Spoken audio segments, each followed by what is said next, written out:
मेरी बात मान ले। सोमवार की अष्टमी के दिन 7 चुल्लू जल या तुम्हारे हाथ में जो लोटा होता है पानी का, उस जल को जब डालते हैं 7 बार धीरे धीरे धीरे धीरे उत्तर की ओर मुख कर कर, दक्षिण में बैठकर उत्तर की ओर मुख कर कर जब 7 बार जल दिया जाता है, दल चढ़ाया जाता है, 7 वृक्ष की पत्तियों को तोड़कर शिव जी को चढ़ाया जाता है। कितना भी कष्ट का समय चल रहा हो, वो कष्ट का समय कट ही जाता है और कुछ अच्छी खबर मिलती जरूर है, कुछ अच्छा मिलता जरूर है। एक हरतालिन फुलेरे का दर्शन, इधर हरियाणा में हरताली का तीज होती है कि नहीं होती, हमको नहीं मालूम, नहीं होती।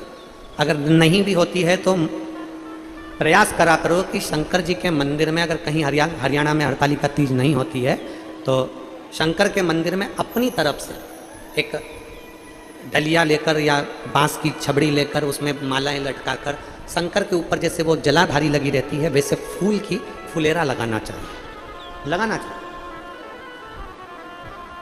और मेरा निवेदन है यहाँ बैठी हुई सारी माताओं से, आपके नज़दीक में जो शिव मंदिर हो, प्रयास करना कि हरताली का तीज के दिन अपनी तरफ से एक फुलेरा अपने घर में तैयार कर लो, माला ही तो लटकाना, एक फूल झूमर जैसा, झूमर जैसा।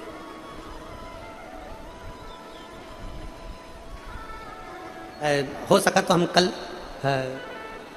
बताएंगे, बोलेंगे गोल या चौकोर कोई रिंग, उसके अंदर मालाएं लटकी फुले वो लगाए सामने, देखो लेकर उसका निर्माण कर प्रयास करो। कहते हैं सोमवार की अष्टमी के दिन 7 पत्ती 7 जल के पात्र चढ़ाने से जो फल मिलता है, वो फल केवल हरताली का तीज के फुलेरे का दर्शन कर कर हमें प्राप्त हो जाता है और हमारा आधा कष्ट उस फुलेरे के दर्शन से समाप्त हो। उस फुलेरे दिल से करें, दिल से। शिव तत्व कह रहा है भगवान शंकर। सोमवार की अष्टमी तिथि पड़ी और सोमवार की अष्टमी तिथि पड़ने पर भूलवश इनके बगीचे में से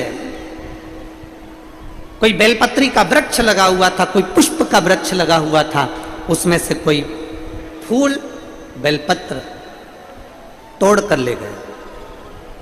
अच्छा, दोनों की सेठ सेठानी का मन ऐसा था कि ना तो ये फूल किसी को तोड़ने देते, ना बेलपत्री किसी को तोड़ने देते, ना कुछ, और तो और कि हमारे बगीचे का कोई सामान ना तोड़ ले, उस चक्कर में इन्होंने एक कुत्ता भी रख रखा था कि कोई हमारे बगीचे में ना घुस जाए, कोई हमारे बगीचे में ना पहुंच।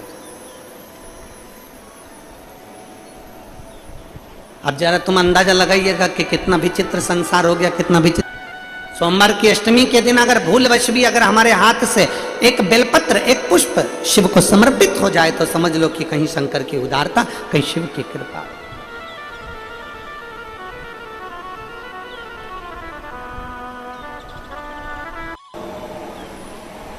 बेलपत्री को जब भी चढ़ाया जाता है तो पीछे की डंडी पकड़कर नहीं चढ़ाया जाता।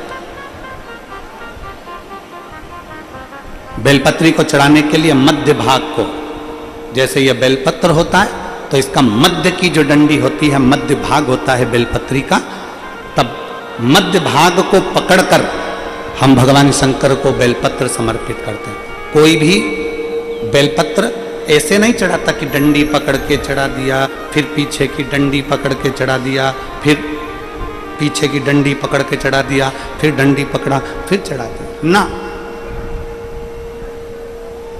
मेरे देवाधिदेव महादेव को जब भी बेलपत्र चढ़ाया जाता है तो मध्य भाग,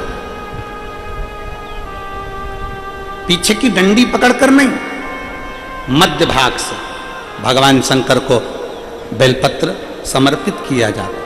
मध्य भाग से जब भी पकड़ेंगे तो मध्य भाग को पकड़कर बेलपत्र समर्पित करेंगे। क्यों?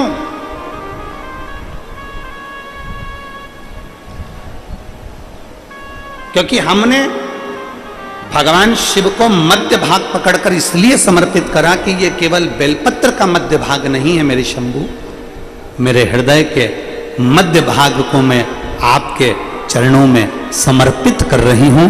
मेरा दिल, मेरा हृदय, मेरा चित्त मैं आपको दे रही हूं। मध्य भाग